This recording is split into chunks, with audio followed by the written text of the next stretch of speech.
melek tentang hukum. Soal hukum ini memang sesuatu pembahasan yang tidak pernah ada ujungnya, yang tidak pernah ada akhirnya. Maka oleh karena itu saya dari Kota Tapanuli Utara, tepatnya di Tarutung ini akan membahas bagaimana implikasi Undang-Undang Cipta Kerja pasal 110A dan pasal 110B tentang keterlanjuran. Bapak Ibu yang berbahagia, saya mau sampaikan sekelumit ilmu pengetahuan yang saya ketahui tentang bagaimana penyelesaian keterlanjuran berdasarkan Undang-Undang Cipta Kerja. Nah, undang-undang ini sebetulnya dilahirkan supaya bagaimana ada kepastian hukum kepada mereka yang sudah terlanjur melakukan penguasaan atau pengalih fungsian kawasan hutan tanpa izin yang sah. Maka diberilah kesempatan oleh Undang-Undang Cipta Kerja ya, yang dilahirkan pada tahun 2020 dan terus ada diundangkannya peraturan pemerintah nomor 24 tahun 2021 tentang tata cara penyelesaian lahan masyarakat yang terlanjur dibuka di dalam kawasan hutan. Maka yang pertama yang perlu saya sampaikan kepada kita semua, subjek hukum di dalam ketentuan Undang-Undang Cipta Kerja dan peraturan pemerintah ini yang pertama adalah orang per orang. Orang per orang di sini adalah mereka yang telah terlanjur melakukan penguasaan atau pengalih fungsian terhadap kawasan hutan. Ya, orang per orang, garis bawahi orang per orang, yang dimana orang per orang ini atau individu masyarakat ini sudah lebih dari 5 tahun melakukan penguasaan terhadap kawasan itu tanpa izin yang sah. Dan yang kedua, mereka adalah bertempat tinggal atau berdomisili di sekitar kawasan hutan. Ya. Yang ketiga adalah mereka tidak boleh menguasai lebih dari 5 hektar. Artinya subjek hukumnya ada ketentuannya tadi bahwa mereka adalah telah melakukan pengolahan terhadap kawasan itu lebih dari 5 tahun.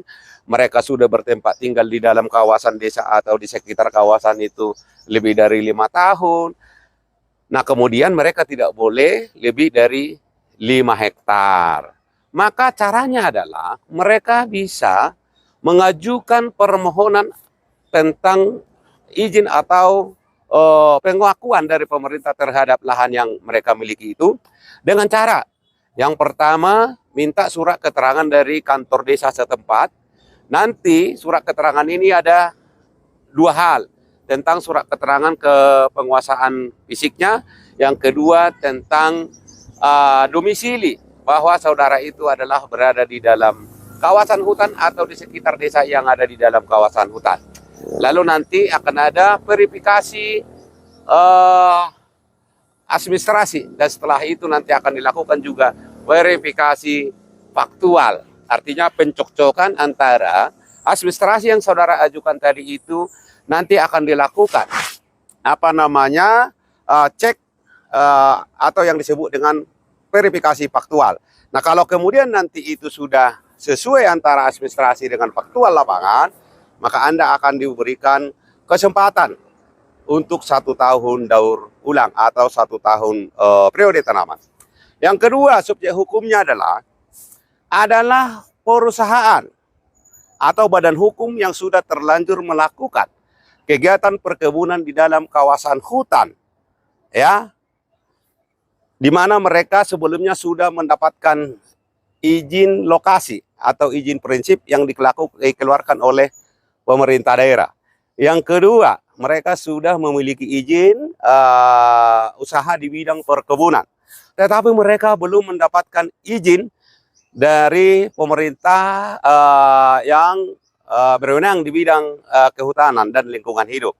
Nah, poinnya adalah mereka sudah punya izin lokasi, mereka sudah punya izin perkebunan, tetapi belum ada pelepasan dari kawasan hutan. Maka mereka diberi kesempatan untuk melakukan pengurusan melalui pelaporan kepemilikannya tersebut. Lalu bagaimana kemudian ketika sama sekali dia tidak memiliki izin prinsip, dia tidak memiliki izin perkebunan, ya, tetapi dia atau individu ini menguasai lebih dari 5 hektar. Nah, maka terhadap mereka Undang-Undang Cipta Kerja dan turunannya ini tidak berlaku. Ya, intinya adalah mereka telah melakukan penguasaan lebih dari 5 tahun dan mereka sudah memiliki izin prinsip, sudah memiliki izin dari perkebunan atau pemerintah yang bertanggung jawab di bidang perkebunan, tetapi mereka belum mendapatkan izin pelepasan kawasan hutan dari pemerintah atau dinas DLHK atau dinas kehutanan dan lingkungan hidup. Nah, bagaimana sanksinya? Mereka tidak diberikan atau tidak dikenakan sanksi pidana, tetapi mereka hanya diberikan sanksi administrasi berupa denda atau pembayaran PS dan DR-nya. Ya, itu mungkin terkait itu. Yang kedua, apakah perhitungan 3 tahun? Perhitungan 3 tahun setelah Undang-Undang Cipta Kerja ini diberi kesempatan untuk mereka mengurus perizinan itu dihitung dari tahun 2022 atau dihitung dari 2020. Kenapa? Karena memang ini menjadi dilema di pembahasan orang-orang ahli hukum. Kenapa kemudian saya sampaikan seperti itu? Karena memang undang-undang ini lahir di tahun 2020. Setelah itu keluarlah peraturan pemerintah nomor 24 tahun 2021 tentang aturan pelaksana terhadap undang-undang ini. Lalu kemudian ada melakukan judicial review terhadap Undang-Undang Cipta Kerja, maka diputuslah oleh Mahkamah Konstitusi bahwa Undang-Undang Cipta Kerja ini inkonstitusional secara bersyarat karena memang ada formalitas yang kurang atau tidak memenuhi tata cara dalam hal pengesahan undang-undang ini. Oleh karena itu, MK tidak pernah menyatakan bahwa ini inkonstitusional secara keseluruhan atau secara substansi dan materi, tetapi hanya soal formil. Maka oleh karena itu, hitungan berlakunya batas waktu 3 tahun itu adalah dihitung dari tahun 2020.